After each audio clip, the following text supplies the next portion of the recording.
ನಮಸ್ಕಾರ. ಎಲ್ಲರಿಗೂ ಕನ್ನಡತಿ ಅಡುಗೆ ಚಾನಲ್ಗೆ ಸ್ವಾಗತ.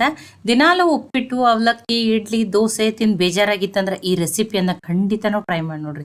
ತುಂಬ ಸಿಂಪಲ್ ಅದ್ರಿ. ಮನೆಯಲ್ಲಿರುವ ಬೇಸಿಕ್ ಸಾಮಗ್ರಿಗಳನ್ನ ಬಳಸಿ ಮಾಡ್ತಾ ಇದ್ದೀನಿ.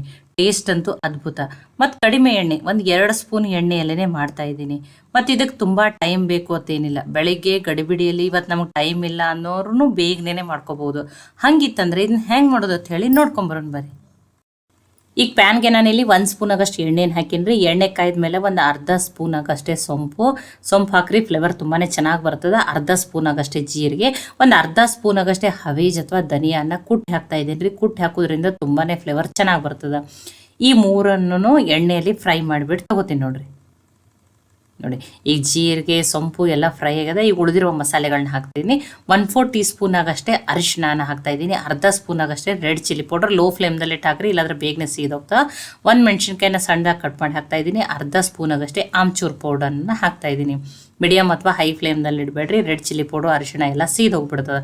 ಲೋ ಫ್ಲೇಮ್ದಲ್ಲಿ ಇಟ್ಟನೆ ಮಸಾಲೆಯನ್ನೆಲ್ಲ ಏನು ಮಾಡ್ಕೊಂಡಿದ್ದೀನಿ, ಆ ಎಣ್ಣೆಯಲ್ಲೇ ಬೇಯಿಸ್ಬಿಟ್ಟು ತೊಗೊಂಡಿದ್ದೀನಿ. 2 ಮೀಡಿಯಮ್ ಸೈಜಸ್ ಆಲೂಗಡ್ಡೆಯನ್ನು ಕುದಿಸ್ಬಿಟ್ಟು ಹಾಕ್ತಾ ಇದ್ದೀನಿ ನೋಡ್ರಿ. ಈಗ ಆ ಮಸಾಲೆಯನ್ನು ಅದ್ರ ಜೊತೆ ನೀಟಾಗಿ ಮಿಕ್ಸ್ ಮಾಡ್ಕೊಂಡ್ರಿ. ನೋಡಿ, ಇಲ್ಲ ನಿಮ್ಮ ಕಡೆ ಹಸಿ ಬಟಾಣಿ ಕುದಿಸಿದ್ದಿತ್ತಂದ್ರೆ ಅಥವಾ ಪೀಸ್ ಇದ್ದು ಅಂದ್ರೆ ಅವನ್ನು ಹಾಕ್ರಿ, ನಡೀತದೆ. ನೋಡಿ, ಈಗ ಇದಕ್ಕೆ ಎಲ್ಲ ಮಸಾಲೆ ನೀಟಾಗಿ ಮಿಕ್ಸ್ ಆದಮೇಲೆ ಇದಕ್ಕೆ ರುಚಿಗೆ ತಕ್ಕಷ್ಟು ಉಪ್ಪನ್ನು ಹಾಕ್ತಾ ಇದ್ದೀನಿ. ಸ್ವಲ್ಪ ತೊಳೆದು ಕಟ್ ಮಾಡಿ ಇಟ್ಕೊಂಡಿರುವಂಥ ಕೊತ್ತಂಬರಿ ಸೊಪ್ಪನ್ನು ಹಾಕಿದ್ದೀನಿ. ಈಗ ಇದನ್ನು ಮಿಕ್ಸ್ ಮಾಡ್ಕೊಂಡ್ರಿ. ನೋಡಿ, ಮಸಾಲೆನೂ ಎಲ್ಲ ನೀಟಾಗಿ ಮಿಕ್ಸ್ ಆಗಿದೆ. ಉಪ್ಪು ಕೊತ್ತಂಬರಿ ಸೊಪ್ಪನ್ನು ಮಿಕ್ಸ್ ಆಗಿದ್ರಿ.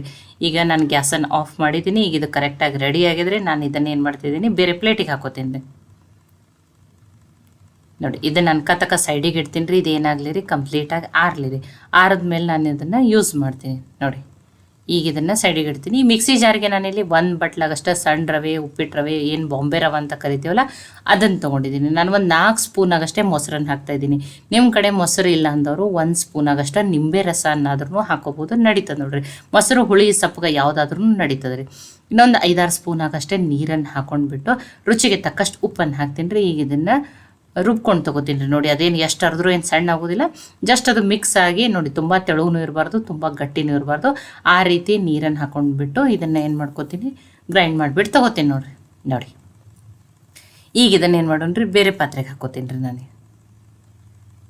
ನೋಡಿ, ಒಮ್ಮೆಲೆ ಜಾಸ್ತಿ ನೀರನ್ನು ಹಾಕ್ಕೊಂಡು ರುಬ್ಕೋಬೇಡ್ರಿ. ಸ್ವಲ್ಪ ನೀರನ್ನು ಹಾಕ್ಬಿಟ್ಟು ರುಬ್ಕೊರಿ.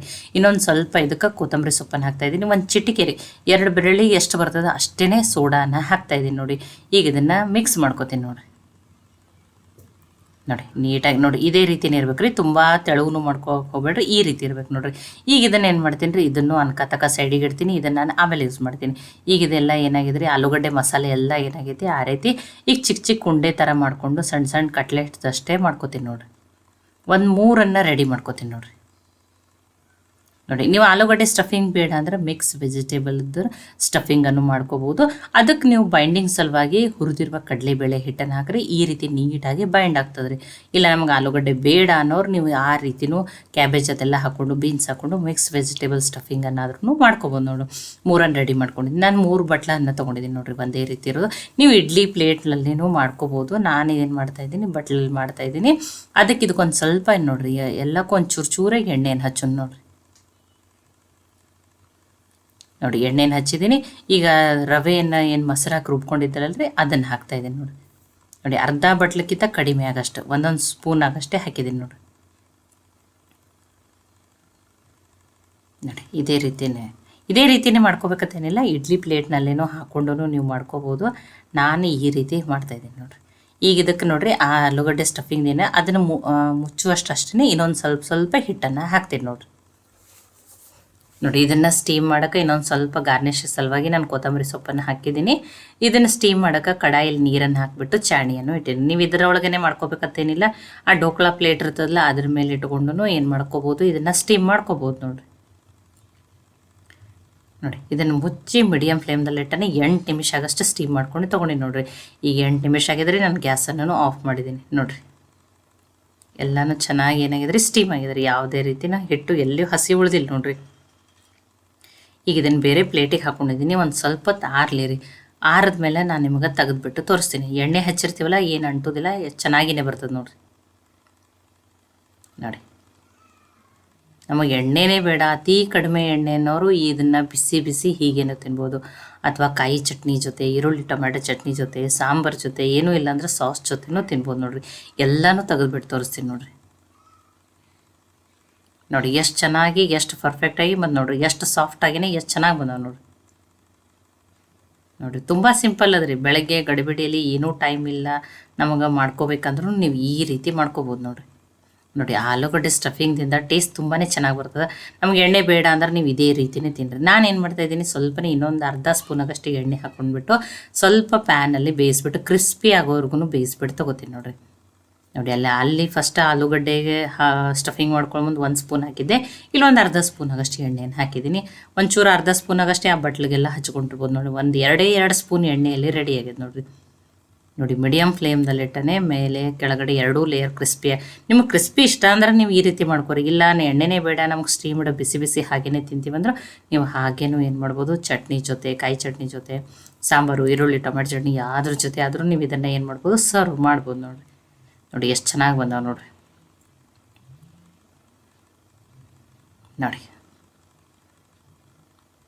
ನೋಡಿ ಆ ಹೊರಗಿನ ಲೇಯರ್ ಕ್ರಿಸ್ಪಿ ಆಗಿರ್ತದೆ. ನಾನು ನಿಮಗೆ ತೋರಿಸ್ತಾ ಇದ್ದೀನಿ ನೋಡಿ ಎಷ್ಟು ಸಾಫ್ಟಾಗಿ, ಎಷ್ಟು ಚೆನ್ನಾಗಿ ಮಿಸ್ ಆಗಿದೆ ನೋಡಿ. ಎಷ್ಟು ಚೆನ್ನಾಗಿ ಬಂದದ್ದು ನೋಡಿ. ನಾನು ನಿಮಗೆ ಕಟ್ ಮಾಡಿಬಿಟ್ಟು ತೋರಿಸ್ತೀನಿ ನೋಡಿರಿ.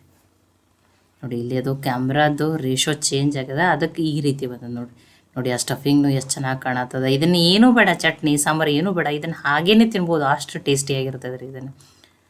ನೋಡಿ ಇದನ್ನು ನೀವು ಸ್ಟಫ್ಡ್ ರವೆಯಿಂದ ಮಾಡಿರುವ ಇಡ್ಲಿ ಅಂತಲೂ ಕರಿಬೋದು. ಇದಕ್ಕೆ ಇನ್ಸ್ಟಂಟ್ ಮಸಾಲೆ ಇಡ್ಲಿನೂ ಅನ್ಬೋದು, ಇನ್ಸ್ಟಂಟ್ ಆಗಿರುವಂಥ ಸ್ಟಫ್ಡ್ ಇಡ್ಲಿನೂ ಅನ್ಬೋದು.